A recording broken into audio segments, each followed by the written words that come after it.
है हमें companies act के सेक्शन 135 के अंदर। बहुत सारे सब सेक्शन हैं। कहाँ खर्च करेंगे तो माना जाएगा कि सीएसआर है, वो भी लास्ट लाइन में 7 शेड्यूल में बता दिया है। यानी भुखमरी से लेकर के हेल्थ कैंप अरेंज करने तक सब सीएसआर। यानी अगर इंग्लिश में कहें डेफिनेशन के हिसाब से तो CSR in common part is the responsibility of corporates towards society from which they are making profit. और अगर इसका रिलेशन हम ढूंढे कि कॉर्पोरेट का सस्टेनेबिलिटी के साथ क्या है, सस्टेनेबिलिटी जो है वो सस्टेनेबल डेवलपमेंट कॉन्सेप्ट क्या है? It means that fulfilling or meets the need of current without compromising the needs of future generation। क्या मतलब है इसका?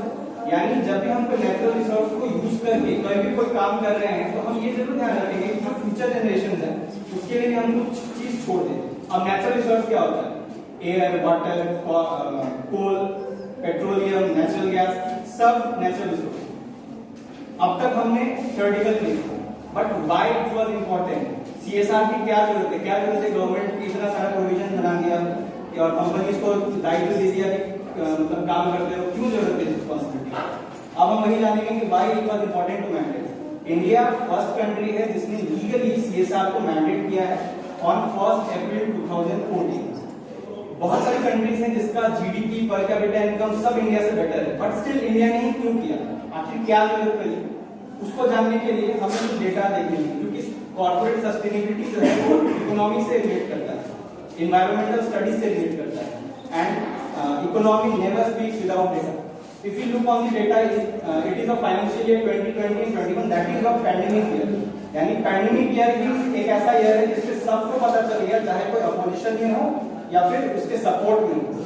Data speaks that total spending of companies plus by staff 64.24%। इसका मतलब है कि जितनी भी कंपनीज 100% कंपनीज में से 64% कंपनी जो है वो सीएसआर नहीं कर पाई थी पैंडेमिक ईयर में। Contribution towards CSR come to 88 crore. ये एक्चुअल अमाउंट इसका तकरीबन 25,000 करोड़ है, 25,000 करोड़ है, जो कि 64% की गिरावट के बाद भी 88 करोड़ बच जाता है। Number of companies engage drop by 93% on an annualised basis, और जो नंबर है वो 1619 बच जाता है, जबकि रियलिटी में जो नंबर ऑफ कंपनीज है वो नियरली अबाउट 80,000 कंपनीज है जो कि सीएसआर में शामिल होती है। लेकिन जो लास्ट डेटा है वो सब कुछ क्लियर कर देता है। The last data says that the combined expenditure of state run firms is just 6% as compared to private firm that is 94%। इसका मतलब ये है कि अगर प्राइवेट सेक्टर इतना ज्यादा डोमिनेट कर रहा है सीएसआर में तो उसके लिए एक लॉ बना देना जरूरी है। अगर रास्ता बना दिया जाता है तो हम सीधा चलते हैं, अदरवाइज हम उबड़ खाबड़ कहीं से भी निकल जाते हैं। Next slide. अब सीएसआर जो है वो भले ही 1 अप्रैल 2014 को मैंडेट किया गया, यानी लीगली बना दिया गया, बट ये ऐसा नहीं है कि जस्ट एक ही बार में गवर्नमेंट ने सोचा कर दिया। अब बात करते हैं हिस्ट्री ऑफ सीएसआर क्या है, जो कि सस्टेनेबिलिटी को समझने के लिए बहुत इंपॉर्टेंट है। हम देख सकते हैं स्क्रीन पर कि 2007 में यानी 11th 5th ईयर प्लान जो इकोनॉमी का पार्ट होता है उसमें इसके लिए कुछ इसको अडॉप्ट कर लिया गया था। 2009 में voluntary guidelines on CSR were introduced under which 9 important responsibilities were introduced.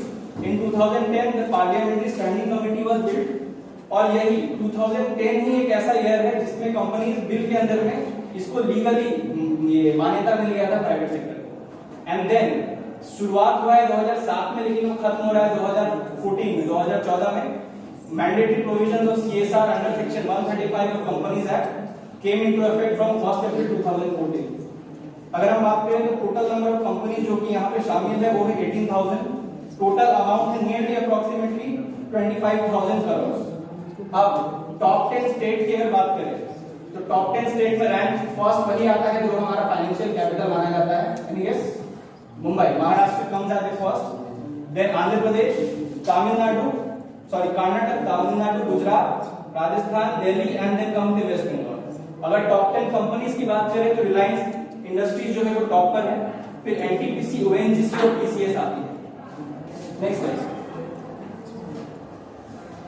अब सस्टेनेबिलिटी को और बेहतर तरीके से समझने के लिए हमें सस्टेनेबिलिटी के पिलर को समझना पड़ेगा। हाँ, खंभा, इसके 3 खंभे हैं, सोशल, इकोनॉमिक और एनवायरमेंटल।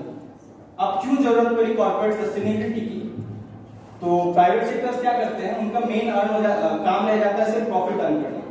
उस कंटेक्स्ट में वो क्या एक्सप्लॉइट कर रहे हैं एनवायरनमेंट को, लाइक प्रोडक्शन के दौरान कोई अगर गैस हम रिलीज कर रहे हैं जिससे कि पॉल्यूशन क्रिएट हो रहा है, तो गवर्नमेंट उसके लिए कोई डायरेक्ट टैक्स नहीं लेती है प्राइवेट सेक्टर से। तो गवर्नमेंट ने कहा कि आप डायरेक्टली तो टैक्स नहीं दे रहे हो, तो उसके लिए आप कुछ करो।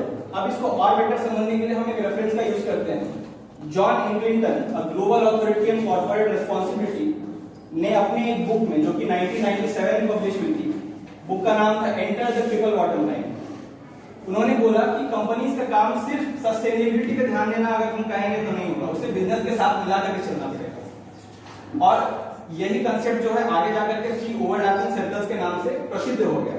हम यहाँ देख सकते हैं, यहाँ पर सोशल भी है, इकोनॉमी भी है और एनवायरमेंट भी है, और जो ये कॉमन सर्कल है यहाँ बीच में, इसी को कहते हैं ओवरलैपिंग, जिसको सस्टेनेबिलिटी कहते हैं। ये चीजें ऐसी समझ में नहीं आएंगी, इसको समझने के लिए एक और एग्जांपल का इस्तेमाल करते हैं जो कि साइंस हमें समझाएगा। साइंस का कहना है कि कोई भी चीज ना क्रिएट किया जाता है ना ही वो डिस्ट्रॉय होता है, जबकि लॉज ऑफ थर्मोडायनामिक्स स्पीक्स कि हर चीज जस्ट ट्रांसफॉर्म हो जाता है एक चीज से दूसरी चीज। इसी को साइंस की लैंग्वेज में एंट्रोपी कहते हैं। अब ये कैसे रिलेट करता है थ्री पिलर्स से? तो हाँ, रिलेट करता है, समझा के मानेंगे। कहा जाता है कि जब भी सनलाइट पृथ्वी पर आ रहा है तो वो अगर कोई स्ट्रक्चर में कन्वर्ट हो रहा है तो सिर्फ प्लांट से भी कर सकता है। इसका कहने का मतलब ये है कि जो ओरिजिनल क्रिएटर है वो प्लांट सेल है। इसका मतलब ये ओवरलैपिंग सर्कल ना होकर के ये एनवायरमेंट ही है जो मेन सर्कल है, एंड एनवायरमेंट के अंदर ही हम सोसाइटी में लोग रहते हैं, या हम लोग ये सोसाइटी जो है वो एनवायरमेंट का ही पार्ट है, इसलिए सोसाइटी इसके अंदर आ जाती है, दैट इज सोशल। और क्योंकि इकोनॉमी एक बाय प्रोडक्ट है एनवायरमेंट का, तो इसलिए इकोनॉमी भी इसके अंदर एग्जिस्ट करती है। Instead of calling three overlapping circle, हम ये कह सकते हैं कि there are three nested circle and this is the cycle of nature. अब अगर एग्जांपल ले, लाइक कश्मीर में 5.9 मिलियन टन का लिथियम रिजर्व पाया गया है, ये भी एक नेचुरल रिसोर्स है। अगर हम चाहते हैं कि कॉर्पोरेट अपनी सस्टेनेबिलिटी पे अच्छे से ध्यान दें, तो हमें ये जरूर ध्यान रखना होगा कि लिथियम आयन का यूज सही से किया जाए, क्योंकि नेचुरल रिसोर्स ना एकदम अनलिमिटेड नहीं होता। इकोनॉमी में एक टर्म है, हमारी नीड्स बहुत ज्यादा है और रिसोर्सेज बहुत लिमिटेड है। जस्ट लाइक यहाँ पे लिखा हुआ है कि nearly 80 billion pairs of disposable chopsticks China produce करता है हर साल। चॉपस्टिक्स खाने के लिए यूज होता है, हम लोग तो चम्मच वगैरह से हाथ से भी खा लेते हैं, चाइना को चॉपस्टिक चाहिए होता है। और जो वेस्टर्न कंट्रीज हैं उनका तरीका अलग होता है। कुछ लेवल तक पोल्यूशन ठीक है समझ आता है कि वो हो जाएगा, लेकिन ये लेवल भी धीरे धीरे बहुत ज्यादा बढ़ जाता है। अब सिर्फ इतना कह देने से तो होगा नहीं, इसलिए गवर्नमेंट ने ललचाने के लिए नेशनल सीएसआर अवार्ड कर रख दिया है कि जो अच्छे करोगे उसके लिए हम सीएसआर का नेशनल अवार्ड देंगे। Thank you. एंड एक ही स्टेटमेंट के साथ, एक ऐसा इन्वेस्टमेंट जो कभी खराब नहीं होता है, that is goodness. Goodness is the only investment